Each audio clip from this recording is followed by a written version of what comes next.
Capítulo 3 Compromisso do Coração, Parte C. Indiferente aos perigos da viagem, não experimentou qualquer temor da solidão sobre o abismo.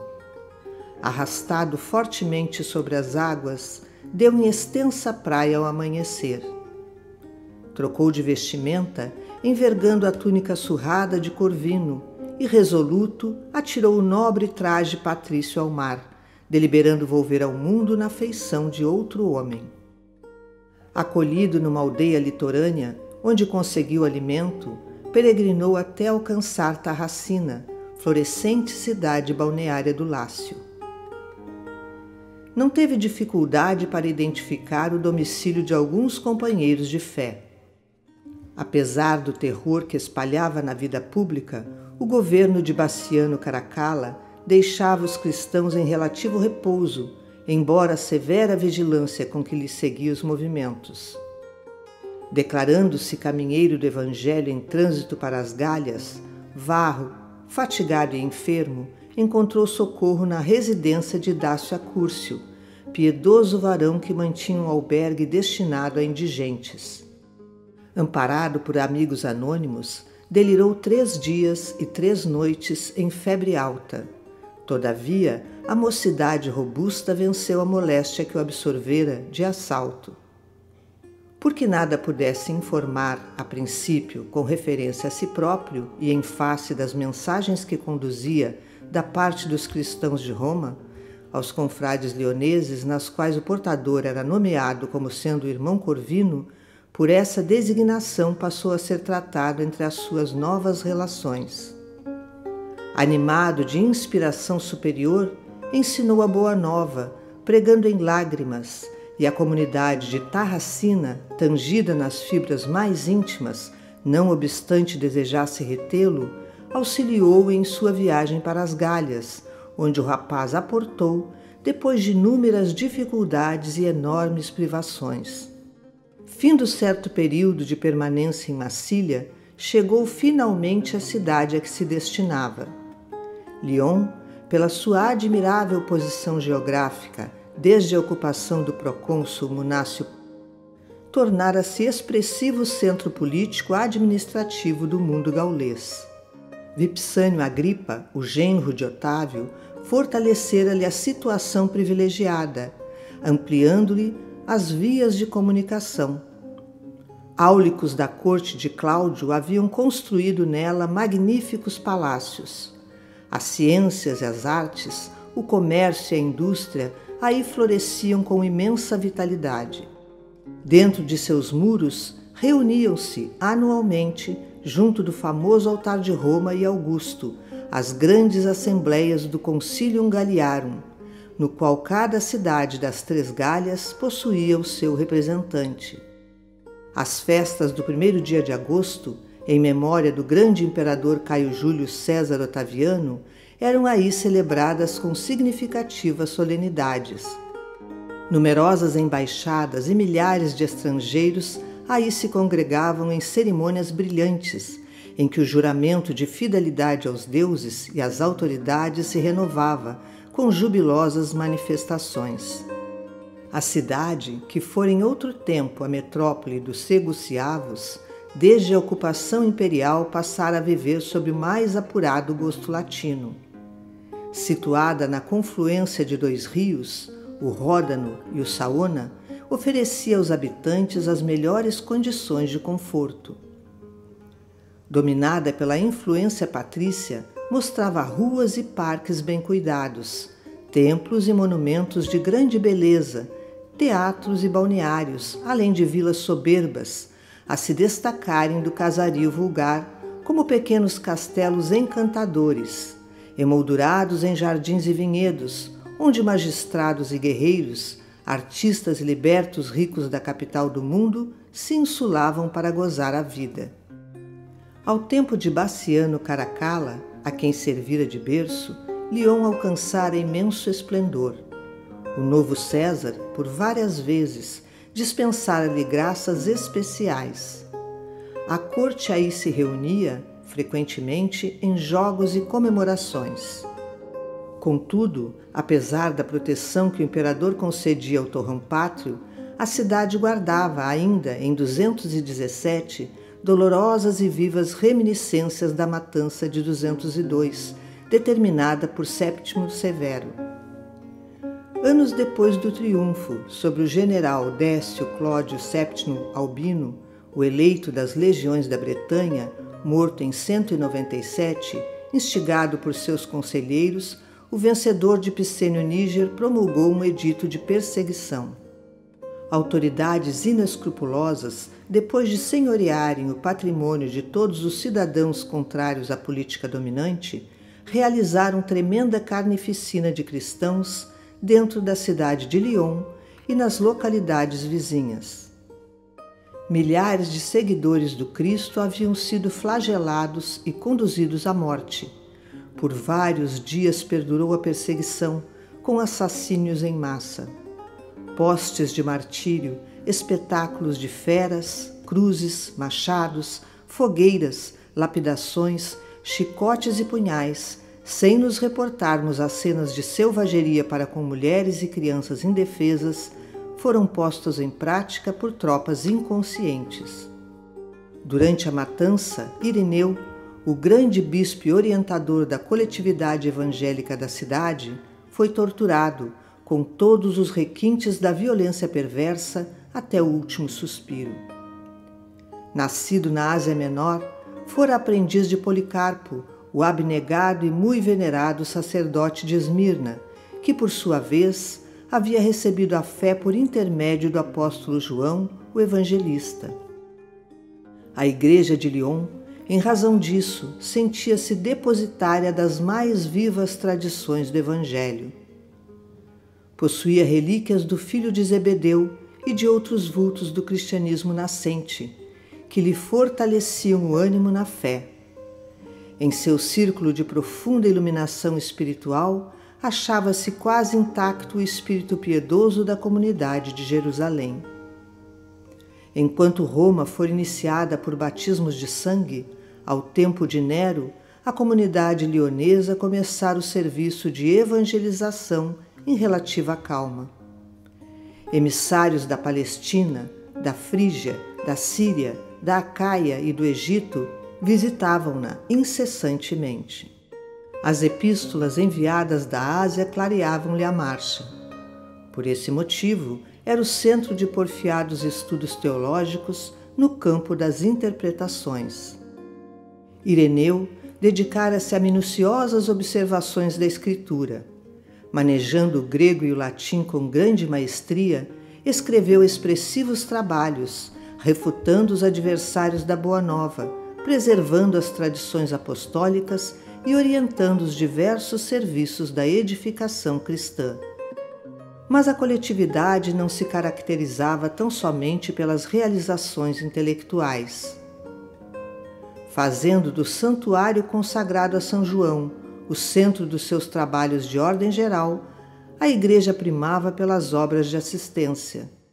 Dificilmente, à distância de séculos, poderá alguém perceber, com exatidão, a sublimidade do cristianismo primitivo. Experimentados pela dor, amavam-se os irmãos na fé segundo os padrões do Senhor. Em toda parte, a organização evangélica orava para servir e dar, em vez de orar para ser servida e receber. Os cristãos eram conhecidos pela capacidade de sacrifício pessoal a bem de todos, pela boa vontade, pela humildade sincera, pela cooperação fraternal e pela diligência que empregavam no aperfeiçoamento de si mesmos. Amavam-se reciprocamente, estendendo os raios de sua abnegação afetiva por todos os núcleos da luta humana, jamais traindo a vocação de ajudar sem recompensa, ainda mesmo diante dos mais renitentes algozes. Em vez de fomentarem discórdia e revolta entre os companheiros jungidos à canga da escravidão, honravam no trabalho digno a melhor maneira de amparar-lhes a libertação. Sabiam apagar os pruridos do egoísmo para abrigarem, sob o próprio teto, os remanescentes das perseguições. Inflamados de fé na imortalidade da alma, não receavam a morte. Os companheiros martirizados partiam como soldados de Jesus, cujas famílias, na retaguarda, lhes cabia proteger e educar. Assim é que a comunidade de Lyon guardava sob sua custódia de amor centenas de velhos, enfermos, mutilados, mulheres, jovens e crianças.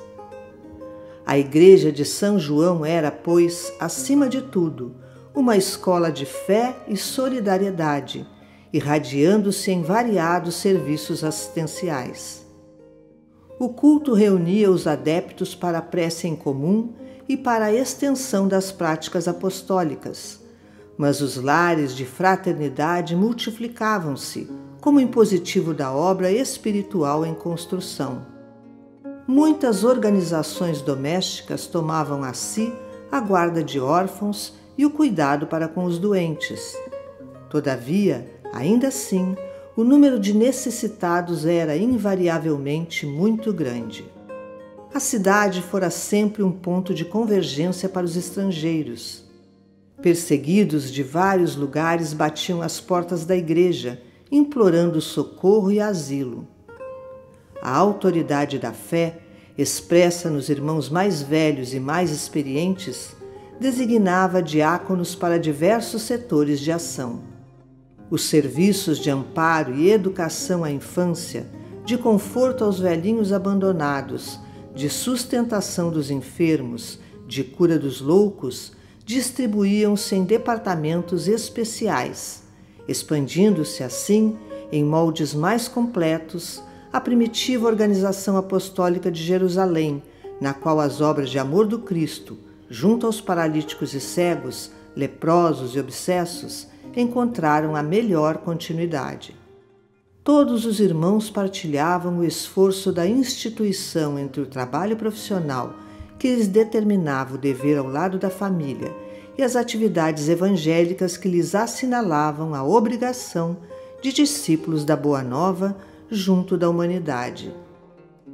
Em um crepúsculo de harmoniosa beleza, Quinto Varro, agora transformado em irmão Corvino, chegou à sala acanhada e pobre destinada às pregações da igreja de São João, onde, segundo informações obtidas, encontraria Horácio Níger para o anelado entendimento.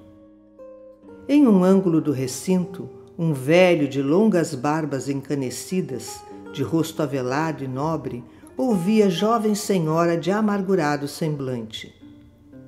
Levantou-se, atencioso, para receber o recém-chegado, fê-lo sentar-se ao lado dele no banco de pedra e continuou a conversar com a dama em tom paternal.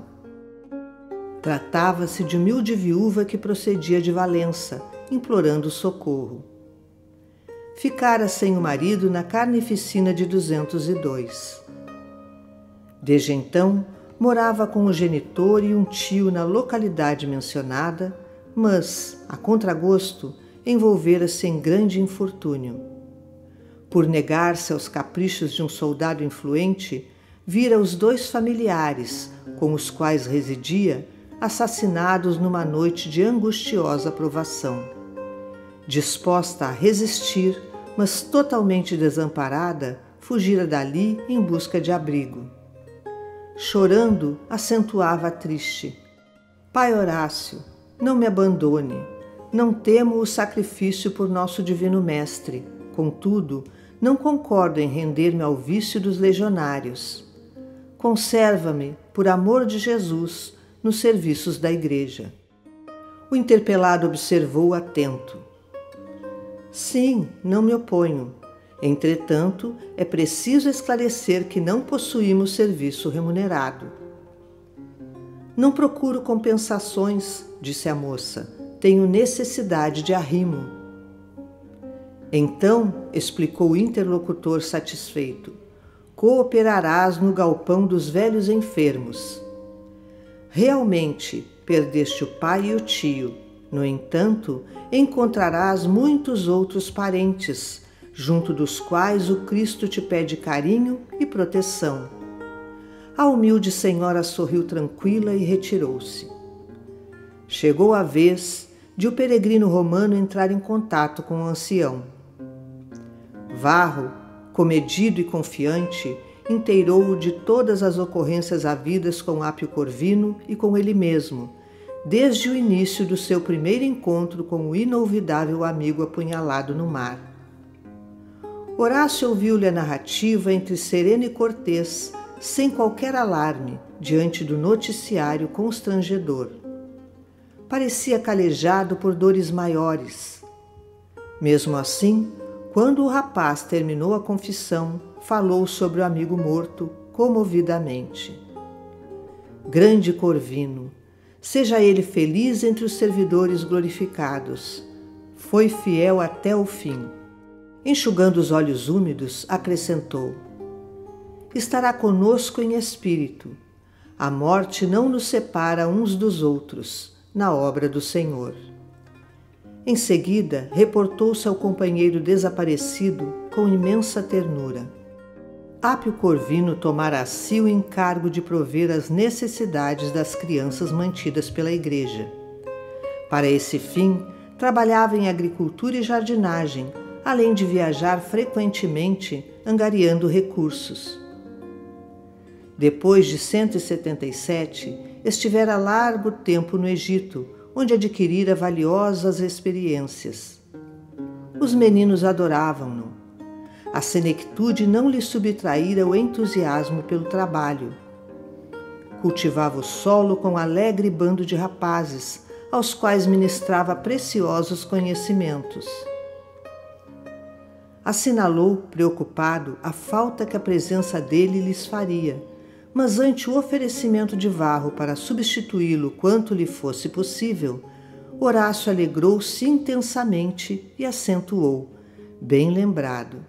Aqui, na maioria dos casos, os colaboradores da igreja trabalham de acordo com os desajustes espirituais de que são portadores. As perseguições constantemente alimentadas provocam entre nós diversos tipos de luta e sofrimento. Sei que trazes o coração paterno mortificado de saudades. Trabalharás pelas crianças.